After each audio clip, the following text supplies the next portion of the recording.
ia memberikan apresiasi terhadap masuknya penegak hukum, lepas apakah sudah perintah Pak Prabowo apa tidak. Saya punya keyakinan nggak mungkin Kejaksaan Agung bisa masuk kalau tanpa sepengetahuan beliau. Masuknya kepada korupsi yang terjadi di Pertamina. Kenapa? Karena saya paham betul anatomi pelakunya sebenarnya dan kelakuannya. Jadi ini bubur panas di tengah-tengah ini. Jadi di tengahnya ini yang mau dimakan beliau, bukan dari pinggir makannya. Nah,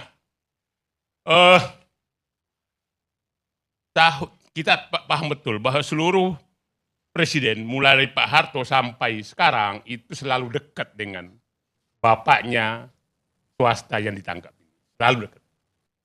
Dan saya punya sejarah juga dengan bapaknya. Punya sejarah itu maksudnya pernah saya diangkat jadi sekretaris Kementerian BUMN itu 2005. Dan saya diminta ketemu seseorang, mafia migas ini, dari istana yang minta. Dari istana yang minta, saya dilantik jam 11, saya disuruh minta ketemu jam 3. Hanya berapa jam? Hah? Ya udahlah, 2000. Nah, pada saat itu yang minta ketemu saya itu bukan orang itu. Atau ada di dalam. Saya bilang, kok Anda ada di sini? Kita mau ketemu. Lah, kita nggak janjian. Nah, yang itu udah datang, yang dari istana menemani. Enggak, permintaannya sederhana kok. Selama Anda menjabat, mohon jangan diganggu. Saya bilang, selama saya menjabat akan aku ganggu kau. Karena saya nggak suka namanya ada perampokan di BUMN selama saya ada. Itu selama aku menjabat, aku ganggu kau. Nah, malam ditelepon saya ke rumah. Pak, Bapak marahin orang ya? Loh, kenapa? Ya siap-siap lah diganti. Alhamdulillah kalau diganti. Jadi, nah, saya ketemu lagi di kasus Papa minta saham. Di 2008. Pada saat Pak Sudirman Said dengan Pak Ari Sumarno membuat ISG untuk menggantikan peran Petral. Nah, sudah berjalan, saya sekretaris Kementerian BUMN. Pak Ari Sumarno almarhum, Pak ini sepertinya tidak disetujui ini dibubarkan, Petral. Tidak disetujui ISG dibangun. ISG itu adalah mengatur pengadaan migas lewat langsung Pertamina, tidak lagi lewat Petral. Nah, tahu-tahu Pak Sudirman Said, dia deputi direktur untuk mengatur ISG. Nah, karena tekanan kuat sekali, Sudirman Said dipecat. Dan proses ISG dihentikan. Maka kembali lagi ke Petral, itu 2008. Nah, saya loh kok begini ya hebatnya orang ini. Orangnya sama. Nah, memang hebat sekali. Maksud saya Pak Banggarni, bahwa Pak Prabowo masuk di sini itu makan bubur panas mulai dari tengah. Dan kalau dia berhasil maka gampang memakan yang di pinggirnya. Kalau ini berhasil. Nah, 2016 ketemu lagi saya. Kasus Papa minta saham. Orangnya dia lagi. Wah, yang rekamannya ya Bapak udah dengar semua lah. Nah, yang masuk penjara Setia Novanto, dia aman-aman saja. Padahal ya, dia bicara berdua gitu kan.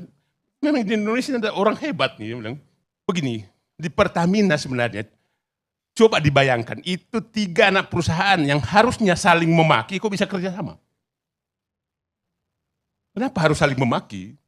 Ini anak perusahaan kilang, anak perusahaan perkapalan, anak perusahaan Petraniaga. Anak perusahaan kilang harus marah kepada supplier, minyak kamu kok kualitasnya begini. Nah, marah kepada yang kapal, kok muatannya kok kamu kurang, ya kan? Kok terlambat? Nah,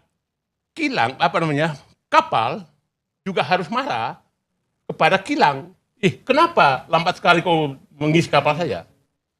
Petrania apalagi, dia harus marah ke semuanya. Produksi kilang kamu kok jelek kualitasnya.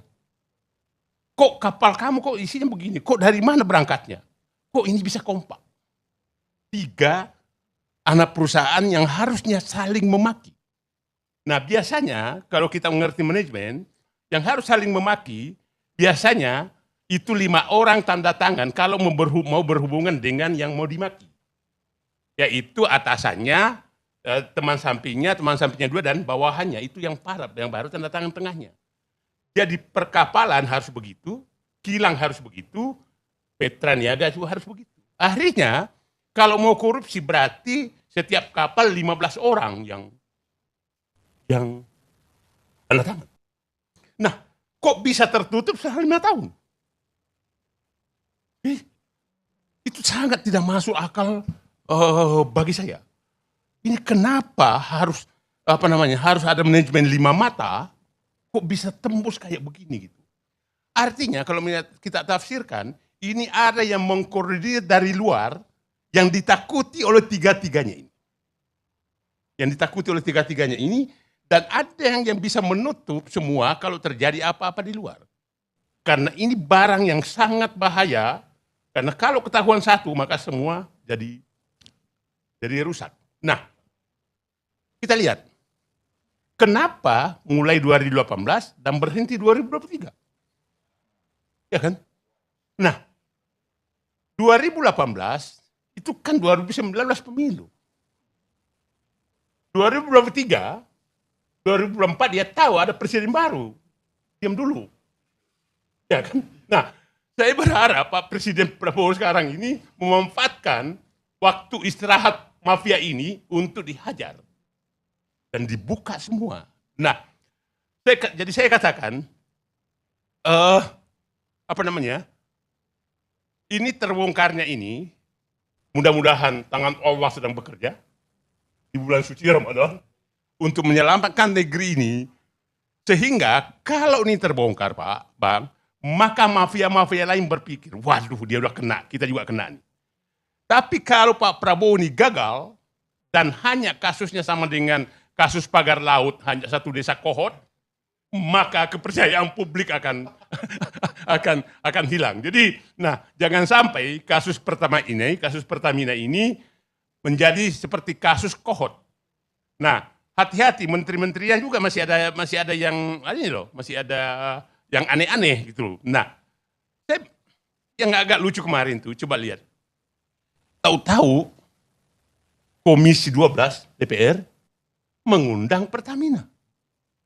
Dan seakan-akan mengunjungi tangki-tangki. Padahal Komisi 12 kan bukan dengan Pertamina. Pertamina itu tentang perusahaannya, BUMN-nya itu Komisi 6, Komisi 7 tentang ESDM-nya. Kok ada Komisi 12? Jadi perkiraan saya, ini ada agenda politik yang mau untuk menutupi kasus ini. Jadi Pak Prabowo, hati-hati, ini pasti terjadi dinamika politik untuk melindungi semua ini, karena saya yakin betul ini pasti orang luar yang bermain. Dan saya ingin menyatakan bahwa gini, belum tentu kan luarnya itu adalah direksi Pertamina, komisaris Pertamina.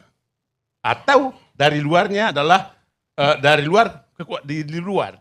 Saya menduga ini dari luar, bukan dari dalam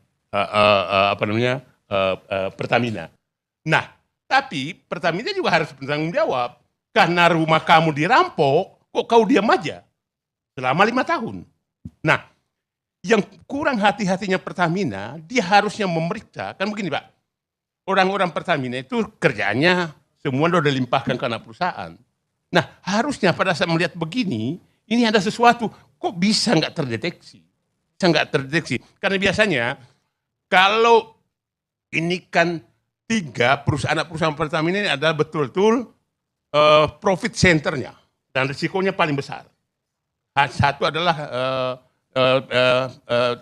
tambangnya. Nah, tapi satu risiko teknis, ini kan risiko korupsi tinggi sekali. Biasanya kalau kita menempatkan orang di sini, itu biasanya harus dirotasi terus. Tidak boleh lama, karena dia nanti saling kenal. Nah, Saya nggak tahu Pertamina yang gajinya sudah besar kayak begitu, kok kayak begini aja bisa, dan tidak ada kerjaannya di direksi Pertamina tuh. Karena semua udah dia ke anak perusahaan, nggak ada kerjaannya. Kok kayak begini aja nggak bisa lolos. Jadi maksud saya, walaupun itu pesanan dari luar, tapi direksi dan komisaris Pertamina tetap harus bertanggung jawab. Jadi gini Bang, Jadi gini Bang, pertanyaannya nih Bang ya, sorry saya jadi ambil perannya Bang Karni ini. Dari sebegitu besar nilai kasus ini dan sebegitu lama ini berjalan, mungkin enggak pejabat tidak ada yang tidak terlibat? Saya kasih menyatakan, tidak mungkin tiga perusahaan ini mau melakukan itu untuk kepentingannya. Tidak mungkin. Kenapa? Mereka ini biasanya kader-kader terbaik untuk menaik ke atas. Dengan gaji sudah 3 miliar, buat apa? Dan mereka masih muda-muda, bukan ini. Jadi adalah sangat tidak mungkin. Nanti jangan sampai direksi-direksi ini samakan dengan kepala desa Kohot. Itu yang paling bahaya. Kalau Bapak lakukan ini, Presiden melakukan ini, maka nanti kepercayaan publik yang selama ini muncul sekarang, kami percaya bahwa Pak Prabowo betul mau melakukan pemberantasan korupsi karena kita melihat bahwa dia makan bubur itu dari tengah, bukan dari pinggir. Jadi itu saya pikir harapan saya mudah-mudahan ini terbongkar dan dibongkar bahwa memang, kan begini Pak, kalau ini dibongkar maka ada beberapa hal yang terbuka. Satu, bahwa Presiden Prabowo betul tidak tunduk sama mafia apapun. Karena ini mafia terbesar, maka mafia lain impor beras, impor apa ini sekarang semua bisa berubah. Yang kedua, bahwa ini adalah kasus korupsi yang sangat cukup komplit dan jumlahnya sangat besar yang bisa mempengaruhi semua publik, itu bisa dilakukan. Saya pikir ini kesempatan buat Pak Prabowo untuk menunjukkan pidatonya selama ini dan kepercayaan publik bahwa beliau mau memberantas korupsi. Makasih. Bang, saya mau tanya dulu nih Bang. Saya dari tadi dengerin Abang ngomong, saya nunggu-nunggu endingnya. Kan kata Abang dari awal, saya ganggu kamu. Ganggu gak waktu itu? Abang ganggu gak yang pemain-pemain itu waktu Abang masih di BUMN? Jangan nanti Abang kayak Pak Ahok doang, omon-omon doang nantinya. Dia tidak pernah muncul bermain yang lewat meja saya. Saya nggak tahu lewat meja mana. Kalau dia maju lewat saya, maka